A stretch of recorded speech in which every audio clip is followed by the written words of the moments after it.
Your body isn't working against you. It's asking you to work with it differently. Many women spend years wondering why the habits that once worked no longer seem to make a difference. Their energy changes. Their focus changes. Their metabolism changes. Yet they're often told everything looks normal. Instead of asking, what's wrong with me? Maybe the better question is, what does my body need now? Today, we're talking about understanding your biology, advocating for your health, and why a personalized approach to menopause may be the key to helping you thrive.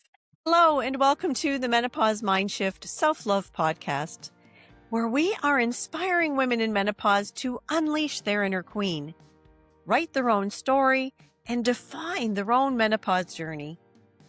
I am your host, the Menopause Queen, Lisa R. Triggs, certified menopause coach, certified neuroscience coach, motivational speaker, and best-selling author of The Menopause Mindshift, How I Unleashed My Inner Queen, and You Can Too. This is a space for real, honest conversations about menopause, because menopause isn't just about hormones. It's neurological, it's emotional, and it's deeply personal. After 20 years of navigating menopause, I've learned that what most women are missing isn't more information, it's a different way of seeing themselves. And in this podcast, we talk about what's really happening in your body, your brain, and the tools that support you in feeling better. You'll hear from inspiring guests, as well as the insights and perspective shifts that changed everything for me. Because self-love in menopause isn't a luxury. It's the foundation.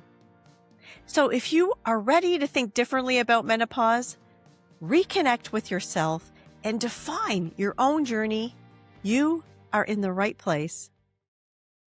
My guest today is Julie Ashlock, founder of Jules Body Shop and creator of the Executive Menopause Mastery Method.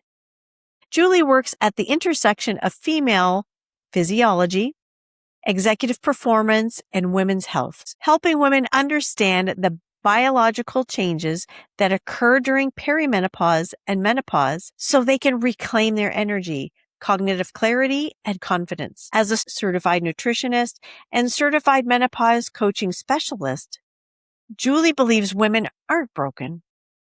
They simply need a new roadmap, one that's personalized, biology first, and designed to help them thrive during this stage of life. Hello, Julie. Thank you so much for coming to the show today.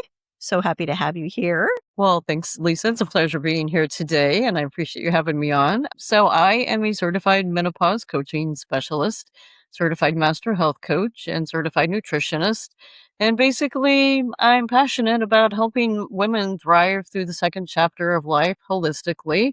My niche market are mainly C-suite women, but I deal with women in any part of the country. And so I'm just super passionate about helping women to understand that chapter 2 can totally be the just best chapter of their life. And I help them to manage and thrive through it naturally and holistically. I love it. I'm an advocate for naturally and holistically, but like you, I also acknowledge that if hormone replacement therapy, it helps women and that's their choice, then that's okay too. Now, tell us where you're from again.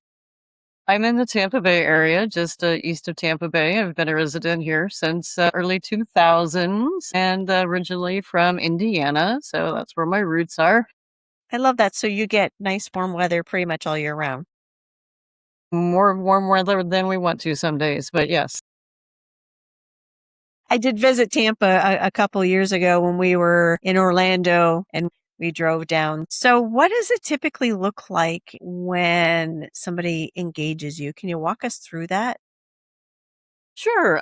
So when women reach out to me, they are usually at a point where they may have seen multiple doctors at that stage of their life, and they're feeling frustrated. They're feeling like they're not validated, they're not seen, they're not heard, they're not understood. They can be told that their blood work looks fine and it's in the normal perimeters. And that can be super frustrating because we as women know our bodies better than anybody else does. And we know when we feel off.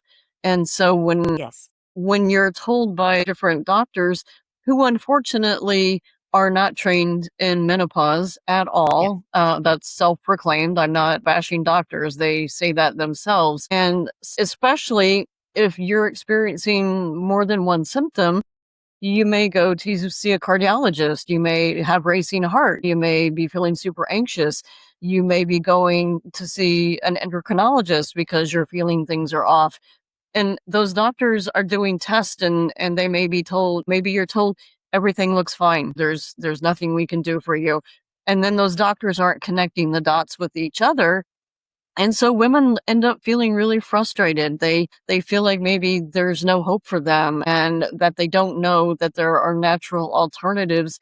And people like me, who I thankfully am not a medical professional, feeling like I was less than, and now that I know what I know, I'm really glad that I can't have that MD or that medical professional behind me, because I've had the ability to do so much research and education and really helping women to understand the root cause of what's going on with multiple symptoms. And so I'm able to help them say, you're not broken. Your body is just looking for a new roadmap at this point in time. And I do testing through DNA testing, genomic testing, and methylation testing, and help them to understand where the inflammation might be coming from in their bodies and the correlations between the multitude of symptoms that women probably don't even connect as menopausal symptoms in life. And so my goal is to just educate them, give them choices, and help them to understand you're not broken. This isn't the end for you. Let's just get you on a new pathway and get you feeling like yourself again. Mm. I love that. And I resonate a lot, especially with the story of not connecting the dots. I went through a phase where when I was having my brain fog and memory loss, when it was so bad. Now, because of my family history, my father passed away of brain cancer. My mother had 2 benign tumors removed. I thought, oh my God, I've got a tumor. Something's wrong. So I ran to the doctor. And because of the family history, they did do the tests and everything came back fine. And it wasn't until later doing my own research Yeah. and that finding out that it was attributed to menopause. I just needed to take some omega-3s, adjust my diet a little bit, move my Yeah. body in certain ways, start lifting those weights. So I Yeah. totally agree. And I've had other guests on who talked about having a client who was having hot flashes and they did the panel and it turned out their thyroid was off. So once they adjusted that, got on whether it was thyroid medication or whatever, then the hot flashes went away. And I know somebody else who turned out they were allergic to nightshades. Yeah. Yeah. So the emphasis here is that yes, these are menopausal things, but I guess there's always that drive on it's estrogen does this, that, and the other thing. And yes, that's a factor, a large, big factor for sure.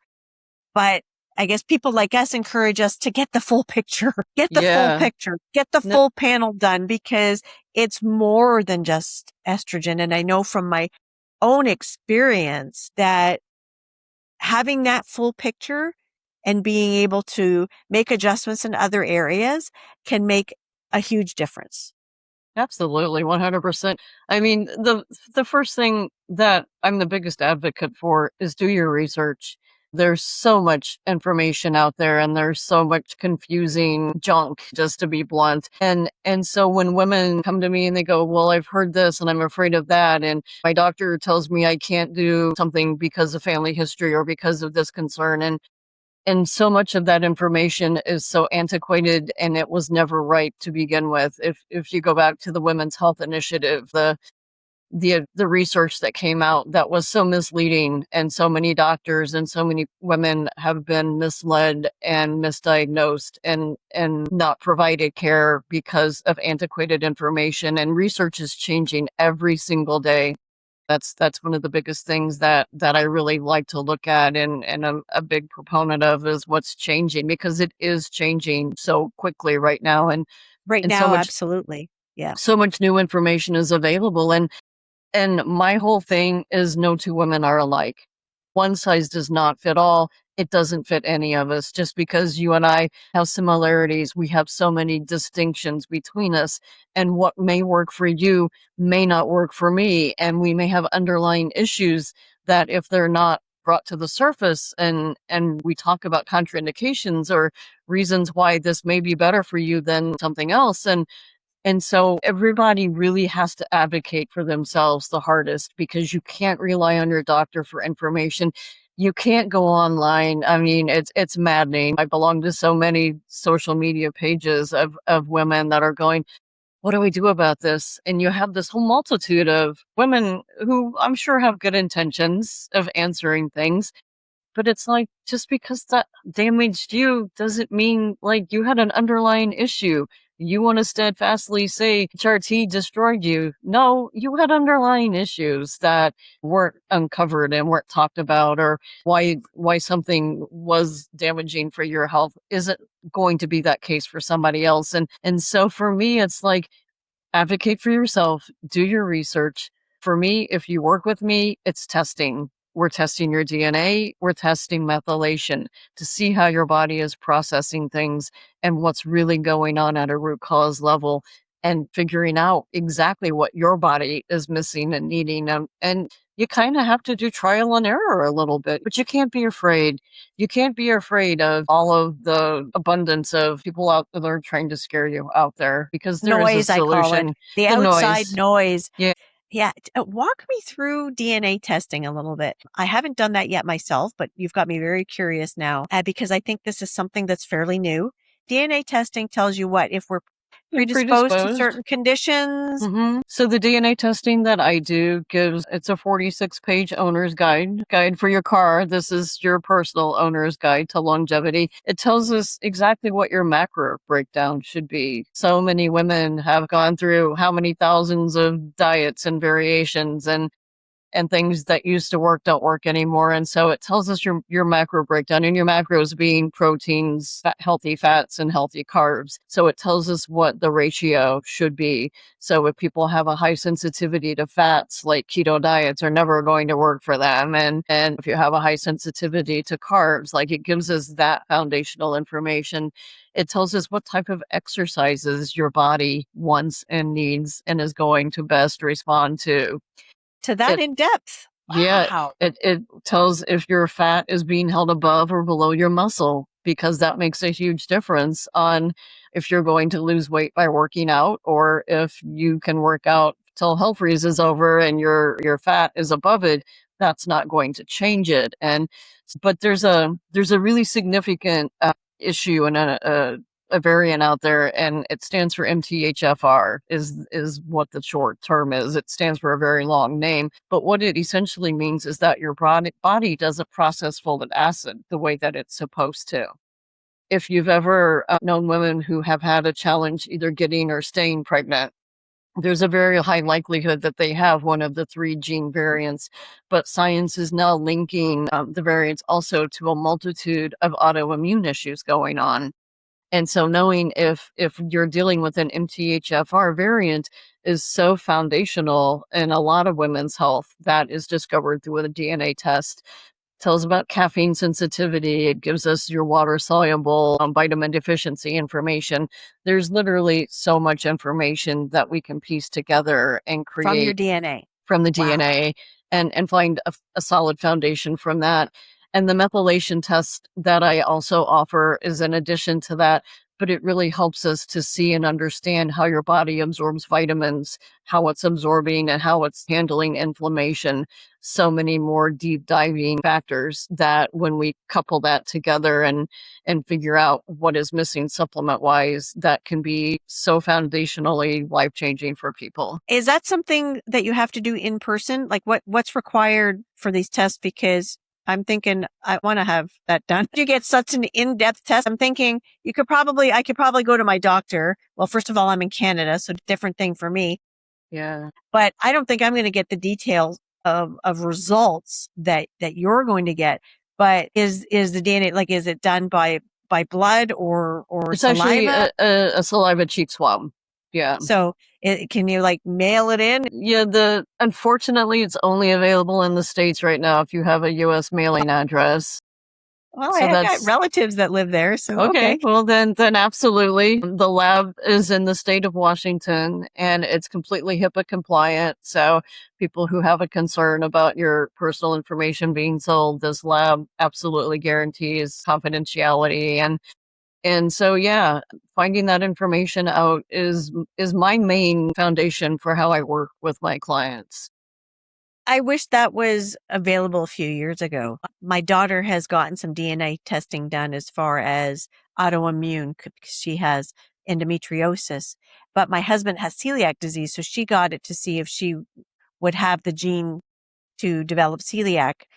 It's not to say that she couldn't still develop it though, Yeah, in that case. yeah, Even though her DNA suggests likelihood that she would not develop it. Lifestyle changes, stressors, different factors can come into play as she gets older where yeah. that could change and she could still that particular, but she does already have endometriosis. So when you said that, because as she is trying to get pregnant and has had a little bit, not, she hasn't had a problem getting pregnant. Hmm. She's had a problem. So did she have the specific MTHFR test done? I'm not sure because she did the DNA test. Again, this is in Canada, and it was 5 years ago. She got Yeah. it done, and it might have just been a basic thing. And then the endometriosis diagnosis came around the same time, and that took years to get actually to be officially diagnosed that yes, it's endometriosis. But That anyway, test so is that's is very telling. If she hasn't had the specific one done, I would advise her to seek that specific test out somewhere. mm, what's it called again? THFR. HF as in Frank. Yeah, MTHFR as in somebody saying a bad word. Yeah. Yep. Yes. Yeah, yeah. Well, But okay, thank you. I here's will the see thing. if that's available here in Canada. Super important for people to understand. Just because you're predisposed to something doesn't mean you're destined to get it. How you handle your lifestyle can totally change the narrative and the direction of where your health goes for the And good or for the I bad. totally agree with that and talk about it all the time and say far be it for us to make some dietary changes as we get older.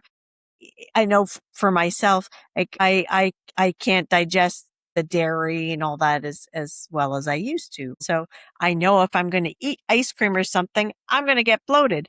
So, but as we get older, sometimes we don't make the connections. We don't make the connections that, hey, what I'm eating could be contributing to even my depression, Mhm, factors mhm. like that.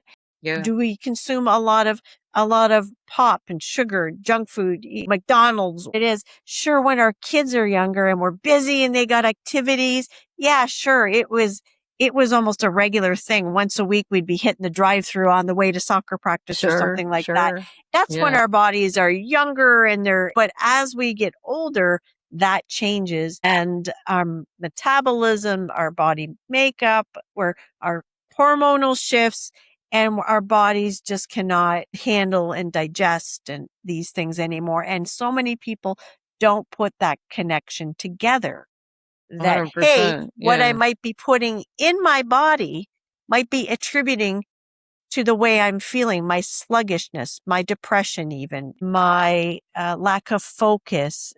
Yes, these are attributed to menopause. Absolutely. But there's that connection. Like I always say, it's all connected. I mean, for me, there are basically like three pillars to our health. Pillar one is our nutrition, what we put in our body.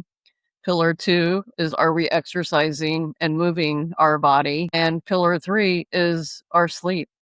And if Yes. we're not sleeping well, no matter what we're doing during the day, it's losing effect at night because sleep is so vitally important to be able to flush out the toxins, the brain fog, getting the muscles restored from the activity that we do during the day. And if any of those three pillars are off, then we don't have a balance in the body, that homeostasis, the state of wellness. then we are constantly struggling to find out what is off, and one is triggering the other and affecting how the Yeah. others are working. So Yeah. it is all about balance. And when we get past those days of the mandatory drive-throughs, we have to make smarter, more intelligent decisions about the one body that we get. As far as I know, in this life, we have to take care of it and treat it like the temple, and we can't continue assuming that the sugars and the processed foods and the drive-throughs are going to continue to allow us to be healthy and have sustained longevity. So Yeah, I totally agree. I totally agree. One thing I wanted to touch on was sleep. I know so many women in menopause struggle with sleep. I mean, I went through my insomnia phase where 3 o'clock in the morning was the average time that I saw. And I remember feeling just exhausted during the day. And then that made the brain fog worse and your memory worse, and it felt sluggish. And then, of course, the hot flashes on top of that, or night sweats, waking up and my sheets were soaked, right? Even my pajamas soaked right through, all that stuff. What's the first thing you'd work on to help somebody, or where do you start with to helping somebody improve their sleep yeah. during And that's menopause? really a strong area that I do focus on. So what happens as we start going through the menopausal symptoms and changes, our cortisol levels get out of whack. We have it's called a sleep circadian cycle. And circadian cycle, if you think back to cavemen, this is always how I like to explain things. When the cavemen were in existence, they had the fight or flight all day. They functioned and did the hunting and the gathering and everything. And when the sun went down, the light naturally went away, and they went into a cold, dark cave to slumber, and presumably like weren't interrupted. They hopefully didn't have to fight things off during the night. And so they naturally had the melatonin kicking in, and they got their nice deep night sleep. And when the sun came up, they rinsed and repeated. Well, now today in our society, like, we totally do things unknowingly that prevent our melatonin from naturally starting to kick in at night, which is when the cortisol should be lowering and allowing everything to calm down and allow us to get into the three Prepare levels. ourselves for going into sleep. Yeah, prepare. So now Yeah. instead, what are we doing? We're looking at our phone, which is Yeah. the blue light, which is constantly keeping the melatonin off from setting in. We're staying up way beyond when We're our body binge watching Netflix. Sure, yes, binge watching Netflix. We're eating later than we should. We're not hydrating properly during the day, People which don't is realize how much, I can't say this enough, drink your water. yes, yes, And I know a 100%. couple people who say they don't like the taste of water. I'm like, how can you not like the taste of water? There Yeah, is a yes. taste depending on, some water is saltier than others, but there's those flavors or whatever. Find a way to get your water in. Yeah, Anyway, yes, continue. and I go deeper than that. For me, it's getting your electrolytes in. So in addition to water, we need electrolytes for the balance and everything. However, staying properly hydrated also helps you sleep better at night, but we have to turn the electronics off. The most basic of things that I tell people is you have to keep a consistent sleep schedule, 7 days a week. Like, you have to be doing it on the weekends, whenever your off days are. You need to keep the same consistent sleep cycle. So we have to turn the electronics off an hour before we want the melatonin to kick in, before we're preparing to get to bed. We have to be in a room that is cool enough. And I know this is a big struggle between, if you have multiple two people in a household and one person likes it cold, one person likes it hot. You have to find that compromise, because ideally you want your room to be like 65 to 68 degrees Fahrenheit. Forgive me, I don't know the Celsius equation. Yeah. But you have to have the room at a cool enough temperature. You want it to be as dark as possible. Like, no blue lights, no, if you have the boxes on the wall for your thermostat. My husband's got a clock next to it, and it's got the LED blue and it like glows. Because Yeah. you go to a hotel room and Yeah. I turn it or block it. Because I'm with you. I'm like, we I have, literally cover my clock up with a cloth at night. yeah, yeah. Yeah. Oh, and we have blackout Yeah. curtains for Yeah. at nighttime. And so So, those things are all vitally important, and being able to just turn your brain off at night. So what I tell people is get a good old-fashioned hard-covered book yep, and read a book to start trying to unwind and get the melatonin kicking in naturally. For people, women who have a tougher time with it, I suggest lavender at night, yep. I an have a essential lavender oil. pillow spray. Yeah. Yep. And it's very helpful. Yeah, I have something that's called Sleep, actually, that I spray on my pillow. Take a warm bath at night. Don't eat after, like, you don't want to eat like 2 hours before you're going to go to bed. Yep. Do light stretching, light exercise. Don't do it heavy, but light stretching at night can be super beneficial. A warm shower, a warm bath, just whatever is going to help you start unwinding and allowing your body to let the cortisol start dying down. Those are so key things. And again, I love sleep meditations as well. yeah, I can play sleep them and I sounds. just play it out loud. Like my husband's okay with it. The earplugs in your ears or whatever at night. I don't even like having my phone next to my bed, but that's the only reason I do have it is because I play from my sleep app, the sleep meditation. Yeah, I mean the There is electronics Google actually too. You could emit try Google as electronics well, but electronics emit they emit a their own frequency frequency. which can interrupt your sleep pattern. Yeah. So And for people don't me, realize that. For it's anybody who doesn't know that electronics, so your phone, especially, I know, because especially the younger generation, they don't have alarm clocks anymore. They use mhm, their phones as alarm clocks and set and yeah, even I do nowadays, but I don't like to. Alarm clocks, all these things, they provide electronic noise mhm, and you hear it subliminally, yeah, actually. And sometimes out loud, you can hear a slight buzz in the room. yep, That's what that noise is. It's yeah, electronic noise. And that affects your quality of sleep, your melatonin levels, being able to fall asleep. So if you've never heard of that before, it is a thing.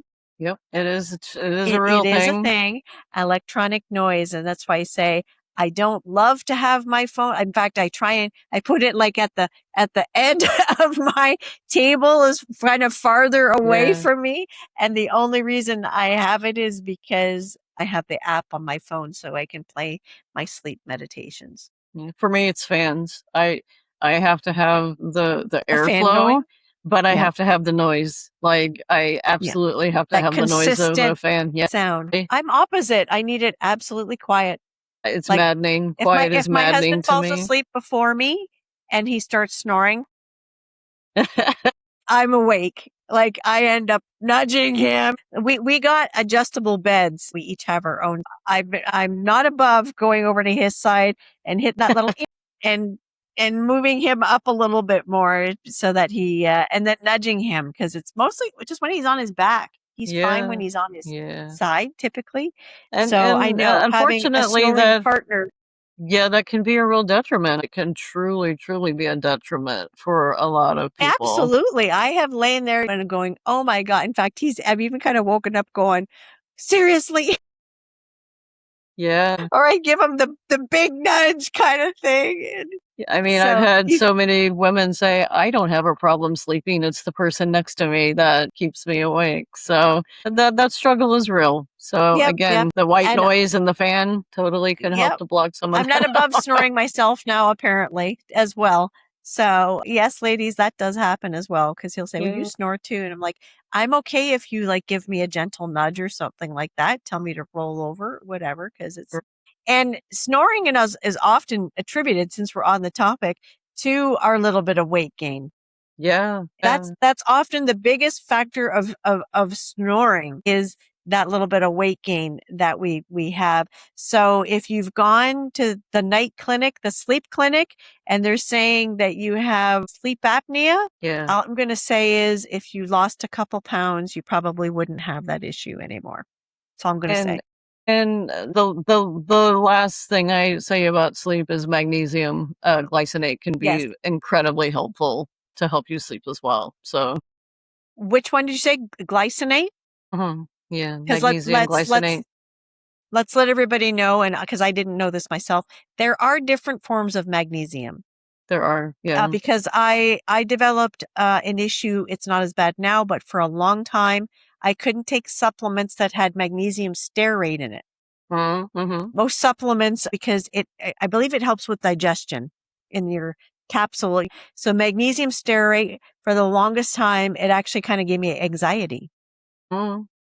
So And so knowing I had to knowing source those supplements particulars. without it for a long time. It's not as bad now. I can take them, but I still do try and avoid it. So, there are different forms of magnesium. So there's stearate, glycinate, Glycinate.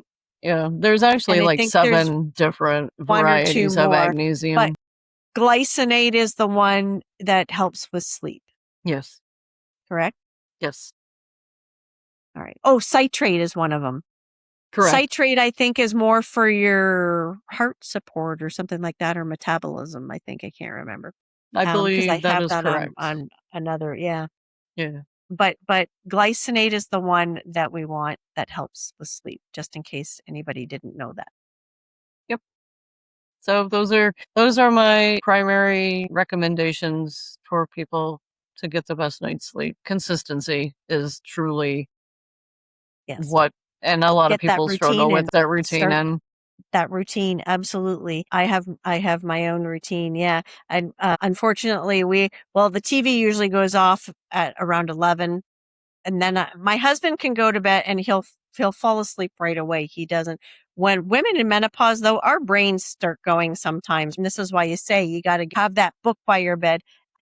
And for anybody who doesn't know, I don't know if you recommend this, but typically it's not any book. Sometimes you want your brain to do a certain thing while you're sleeping, your subconscious. So yeah. generally it's a book that maybe is of a positive topic or something like that, because that will help your brain do other things Yeah, as or at well. least a mindless book. You don't want to be like heavy study Yeah, all of a material sudden or you're awake because yeah. your adrenaline starts going because you're in or some smutty novel, which Some has its people own sleep, but advantages. Yeah, a little earlier in the night for that maybe, but yeah, wash your face, brush your teeth, put your moisturizer on. Like you say, maybe do a couple stretches, go to the bathroom. By this time, it's 15, 20 minutes. In my case, then my husband's always snoring by that time.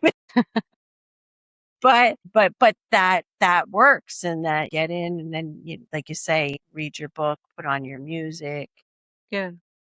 have it cool. At least that was one thing. I used to always be cold when I was younger, and my husband was warm, so I'd try and snuggle up to him or whatever, and then he'd go, I'm hot. I'm too hot. I'm too hot. Now it's reversed. I'm the one, he wants me to cuddle and I'm like, I'm hot. I'm hot. I The got to cycle roll of over. life.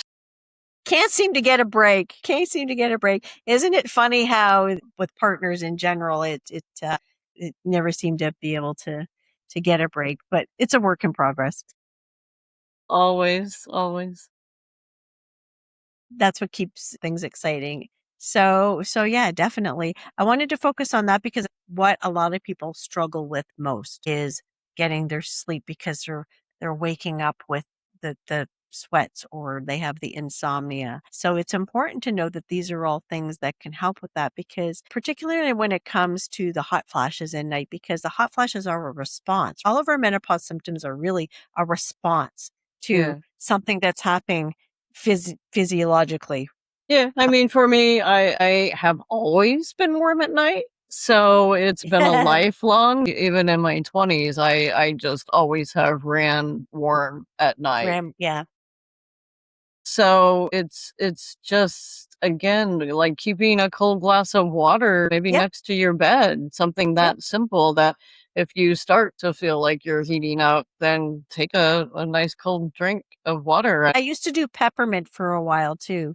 The peppermint, you put it on the wrist or near the temples, or I think at the back of no, behind the ears. That was it. Peppermint, because it helps cool the body down a little bit. I probably wouldn't do the temples on that one, because if you accidentally rub, it's going to get in your eyes. But also True, peppermint but yeah, is behind the also ear. like energizing, and it could Yeah, energize other senses in your brain that go, oh, we need to wake up and be sure, alert. So sure. I probably stick that more behind the head, or even on your feet. Yeah, actually, yeah, People good don't think point. about the feet as a point of contact of absorption Yes. either. So We if you have have a so many nerve sensitivity, endings on them over. So people take that foot rub. Get that foot yes, rub. If somebody offers, get that foot rub. Do reflexology. We have so many 100%. nerve endings at the bottom of our feet. So don't forget your feet. I believe you can even do the lavender, right? On Sure. the Yeah, bottom of your feet. absolutely. It will help 100%. you. In fact, I think I've heard that even for children. Yeah. If your children are having trouble sleeping, put a little bit of lavender oil on the bottom of their feet. The lavender can help them sleep. Actually, So, interesting fact, because I'm also a massage therapist from my early career. okay. A foot massage is like the equivalent of getting a full body massage, because if you follow the different points of your feet, it literally follows the entire bo- part of our body from head to toe. So foot massage is definitely, absolutely, don't say no. Yeah, exactly. Exactly. I'll have to remember that. I'm trying to think now if I sleep a little better on the nights I have my foot rub than on other nights. Can you Hmm. imagine that you wouldn't? Hmm. Hmm. There you go. See, if you didn't know that, that's a little something new to learn today as Bonus, well. bonus Yeah, material. bonus there. Yeah, bonus there. Oh my goodness. Is there anything else that you would like us to know? Well, we're going to have all your contact info in the description below. So how to be able to get in touch with you, follow you, all that stuff. Is there Yeah, anything else that you would like us to know about what you do or who you serve? women in the States primarily, but I absolutely want to help women around the country as I can. I do have the ability to refer women for HRT if that's in your wheelhouse, if you're contemplating it. If you have questions about it, I'm always 100% happy to have free consultations. You can reach out to me, and I'm just a referrer to it to give you a good point of contact for it. Let me ask you about that for a second. So in the States, because in Canada, as far as I understand, we can only get HRT from like our doctor or OBGYN. Are Not the case here. naturopaths or are there other ways to get it in the US than just your doctor? I actually brand partner with a telehealth company. So it is compounded, subscribed, and supervised by medical professionals. It's made in the United States, and there are a multitude of different peptides that are available besides weight loss that are incredibly. We could have had an entire conversation about peptides and the benefit, but now the company is offering a hormone replacement therapy as well, which they just started doing about 4 weeks ago. So I'm super excited to be able to have that alliance and that ability to be able to refer people to. And yeah, it's been incredible. They have just really relaxed their considering women over 60 and women that are beyond 10 years menopause now to be able to approve them for HRT therapy, which I'm so ecstatic about. Yeah, because even yeah, postmenopausal women, I mean, if your estrogen is still low, if that's your main goal, because the hormone, the HRT will help increase the estrogen, and then there's the brain factors and all that kind of stuff. So there's other factors to consider now when taking HRT. Yeah. However, I know there are some cases that they want. I ran into it to a little bit a few months ago when everybody started talking about the brain and Alzheimer's as we get older and the impact of estrogen and all that kind of stuff. I started to think, oh, well, should I think about it again then from that perspective kind of thing? But yeah, it's definitely a conversation to have with your doctor or Yeah, caregiver or absolutely. whatever. It's all an individual choice. And again, that's It why I tell everyone, do your yeah, research, yeah. figure Yeah, out. because my doctor's perspective on it was not thinking about my brain health at all, saying, okay, well, yeah, you really don't have symptoms anymore, so there's no reason for you to go on it, kind of thing. So the different perspective. If you're thinking of it from a different, like, no, I want to protect my brain as I get older. But on that topic, just one thing to add to that, because I think I did a separate episode about that before, is something else. Estrogen is really important. I agree. But something else that will affect your brain is sugar. Oh, yeah, in a As we get negative older, way, in a and really it's bad actually, I way. think, the leading cause of Alzheimer's, I think, is sugar. It's basically like sugar on your brain. Yes. So that's a whole other conversation as well. But just for people to keep that in mind, and for my little part, from my perspective of using the different ways you can supplement your diet and do other things. There are other things we can do to raise our estrogen naturally and our other hormones. So there's, for those who are still in the natural route and know that HRT isn't for them or don't have it available, there is Yeah, that as well. I do free health assessments to customize your supplementation for you. That's all part of my toolbox. So again, your personal choice. But for those who aren't HRT isn't right for you or peptides aren't right for you, I do just customize vitamins and supplements to be able to fill in the gaps of what people are missing nutritionally to give you the longevity that you deserve to have. So Oh, I love that. Thank you. yeah, thank you. Thank you for this very informative conversation. My pleasure. Julie's info will be below. Anyone listening today, make sure that you like and subscribe so that you don't miss an episode of the Menopause Mindshift Self-Love Podcast. And as always, please remember to choose self-love first. Bye for now.